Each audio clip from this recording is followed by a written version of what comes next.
Welcome to the Positive Pants Podcast. Mindset, motivation and inspiration to help you find your positive pants. It's time to let go of negative thinking, understand why you do what you do and stop the self-sabotage with your host, Fran Excel. Welcome to the show. As always, it's Fran Excel, your resident subconscious success mentor, helping you find your very own pair of positive pants so you can get out of your own way and live a life that you love. If you want to stop self-sabotaging your own success and let go of the stress, then you are in the right place, my friend. Make sure you download your free Stressed to Success guided meditation at bit.ly/stress to success as my little gift to you just for being here. Please do subscribe, share and review. It really, really helps people that need to hear this message find us, and I so appreciate it. In the show notes, you'll also find details of how you can work with me and where you can get your mitts on my meditations, products, printables, programs. You can find it through the link in my bio on Instagram, which is my favorite place to hang out. So please do come join me over there at I'm Fran Excel. Tag me in your takeaways, slide into my DMs. I'm here for it. So that's the formalities over, my love. So let's jump to the content. Other people's behavior is not a reflection on you. One of the things I get asked so often is about dealing with other people. How can we change their behaviour, or how their behaviour is making a person feel, right? What we really need to control is our reaction to it and seek to understand it, not condone it, understand it. Often that in itself takes out the sting. You must forgive me today, my hay fever is raging. So, while it's true that other people's behaviour is far more about them than it is about you, there is a caveat that I would like to make. It may be reflecting something back to you, which is where the self-awareness I'm always talking about comes into play. And what other people's behaviour may be reflecting back to you is something that needs healing within yourself, right?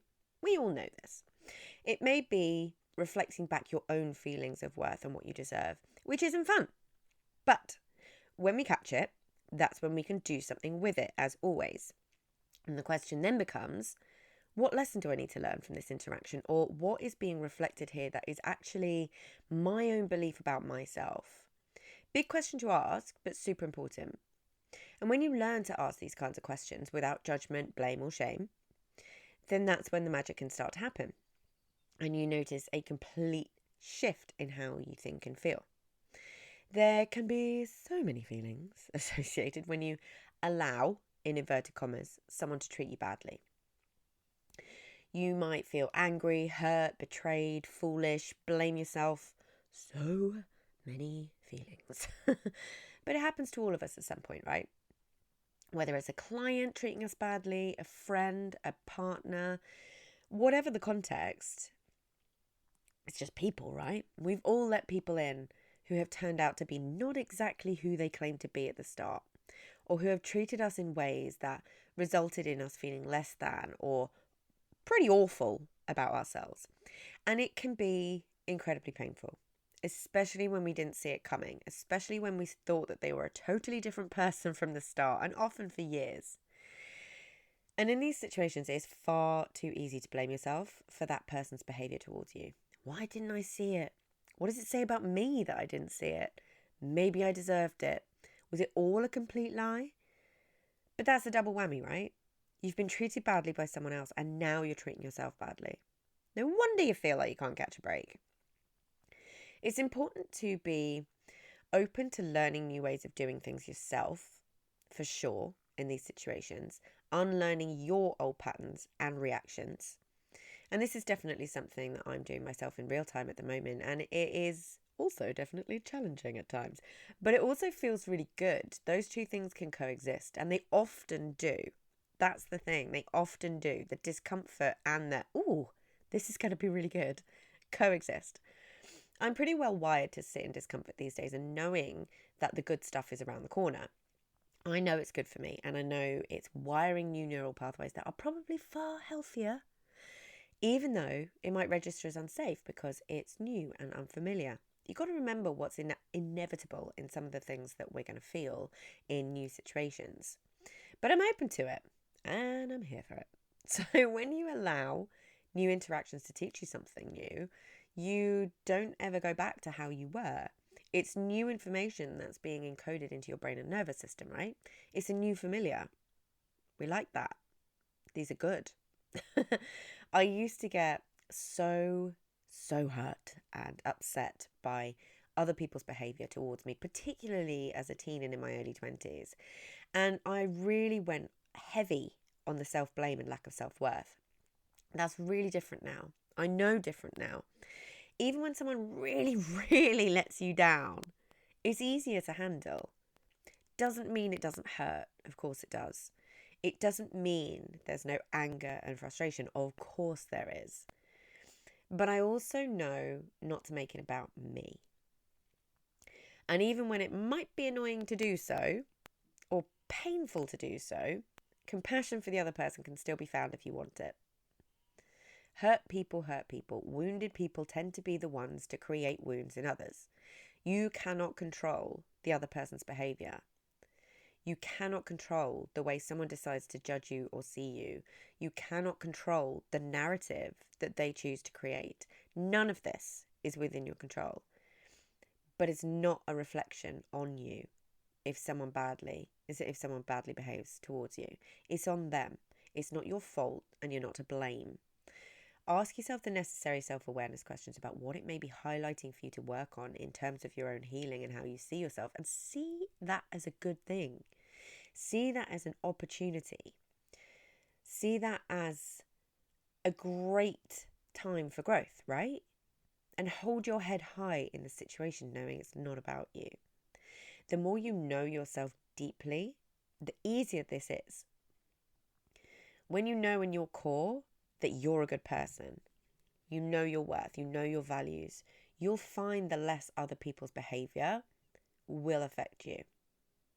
You'll find the less other people's behaviour bothers you, and you'll find the less other people's behaviour is made about you. That's what you have control over, and that's where you can create some real change. And if you've been in a situation where there has been any sort of abuse, just toxic people, narcissistic abuse, anything, this may take a little longer, okay? And I highly recommend getting some professional support too, but know it's possible. It's so possible. Hindsight is a marvelous thing, right? Once you're out of the situation, it's incredible what you can look back and see. When you're in it, it can feel all-consuming and confusing and overwhelming, and it can be hard to see the wood for the trees. But it's absolutely possible to heal, take the lessons, be able to take any responsibility that's yours to take. Very important you understand responsibility is not blame. Understand yourself more deeply and not get yourself into a similar situation again. You stop repeating the same patterns, right? But it was never your fault or a reflection on you. Some people are deeply wounded themselves, and these wounds can hurt others. It doesn't matter the situation. This could be clients, colleagues, loved ones, partners, friends. Again, people, right? Some of the worst situations I've been in where people have treated me badly, although painful, have created who I am today. And I kind of like that person. I won't tolerate behaviour today that I would have, even in all honesty, a few months ago. I'm far quicker to learn. It doesn't mean no one will ever hurt you again. That's just part of a richly human life. It doesn't mean no one will ever lie to you about who they are and that you won't see it coming again. It doesn't mean you're going to find it easy to trust people or let them in straight away. It doesn't mean any of that. And that's not what we're aiming for. What we're aiming for is for you to know it's not about you. To not take on other people's bad behaviour or toxic stuff as your stuff. To know yourself on such a deep level that you have unshakable confidence on who you are, while also knowing you're always improving, growing and learning, and never a finished product. Your feelings might get hurt, but your self-worth stays totally intact, and that is the difference. To know it's not a bad thing to want to see the best in people, and to be able to do the necessary self-awareness and healing work when it comes up, because it will. And you never know.